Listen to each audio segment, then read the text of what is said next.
को नहीं सिखाना था, आचार्य को नहीं सिखाना था नमस्ते करना, आपको सिखाना था कि जाइए, जब जो आपको शिक्षा दे रहा है, जिसके अंदर इतना ज्ञान है, उसको, उसके ज्ञान को प्रणाम करो, उसके पैर छूइए, आपको सिखाना था। माता को सिखाना था, गुरु को नहीं सिखाना था, वो आचार्य को नहीं सिखाना था। वो क्योंकि पहले जो माता निर्माता हुआ करती थी, वो गुरुकुल जाने से पहले अपने बच्चे को इतना ज्ञान दे दिया करती थी कि जब गुरुकुल में जाओ तो ये आचरण रहने चाहिए तुम्हारे। तो ये पहले माता हुआ करती थी।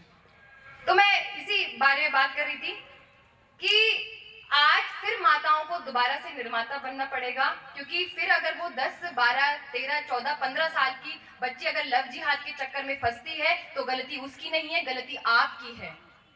उसकी नहीं है ये गलती, वो उसको जो जैसा बताया गया था, जैसा सोसाइटी से मिल रहा था, क्योंकि आपने नहीं उसको बताया, आपने उसको नहीं बताया कि कौन थी रानी चेन्नम्मा, कौन थी रानी पद्मिनी, कौन थी लक्ष्मीबाई, आपने नहीं बताया कौन थी कर्णावती, कौन थी किरण बाई साहब, कौन थी जीजा माता, आपने नहीं बताया इनका इतिहास आपको। और मुझे लगता है कि जो भी बच्चियां ये लव जिहाद के चक्कर में फंसती हैं, जो भी बच्चियां ये लव जिहाद के चक्कर में आती हैं, जिनको अब्दुल अच्छा लग रहा है, वो इसलिए ही लग रहा है क्योंकि उनको नहीं पता हमारे इतिहास की, जो वीर वीरांगनाएं रहे उनके इतिहास नहीं पता उनको, शायद इसलिए वो फंसती हैं।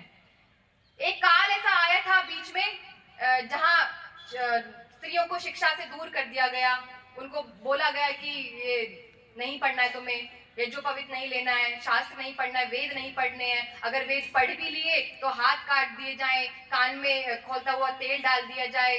तो ये हाल था उस काल का। और उस काल के बाद ये आया कि जब बेटियों को वेदों से दूर किया, इसलिए वो नावेद हो गई और जावेद के करीब हो गई, और अब्दुल उन्हें अब अच्छा लगता है, और अब्दुल अच्छा लगता है, माता पिता को बेवकूफ समझते हैं वो। तो इसलिए बहुत ज्यादा एक जरूरत है दोबारा से समाज में ये जो वैदिक शिक्षा है, इसका दोबारा से प्रचार प्रसार करना बहुत जरूरी है। और जहां माता बहनों की बात करते हैं तो एक माता का हमने नाम सुना है, माता जीजाबाई, क्योंकि शिवा के पास माता जीजाबाई थी, इसलिए छत्रपति शिवाजी वो बने, क्योंकि शिवा के पास माता जीजा थी। और आचार्य जी बताते हैं कि देवता क्या होता है, जो देने वाला हो वो देवता कहलाता है ना। तो देने वाला देवता है। ऐसी माता जीजाबाई जो प्रेरणा देती है शिवा को।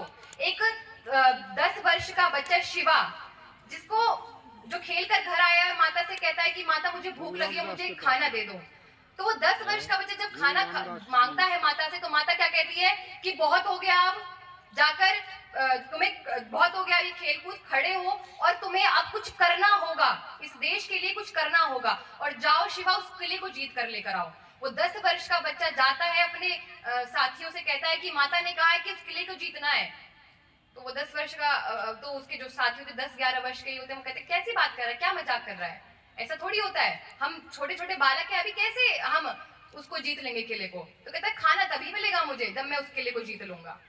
तो बहुत प्रयास करने के बाद एक सिपाही तैयार होता है, और वो दोनों मिलकर 70 सिपाहियों को इकट्ठा करते हैं, और सुबह 3 बजे तक उस किले को जीत लेते हैं। और सुबह 3 बजे, वो 10 बजे 3 वर्ष का बच्चा घर आता है और माता से कहता है कि मुझे भूख लगी है, खाना दे दो, मैंने वो किला जीत लिया है।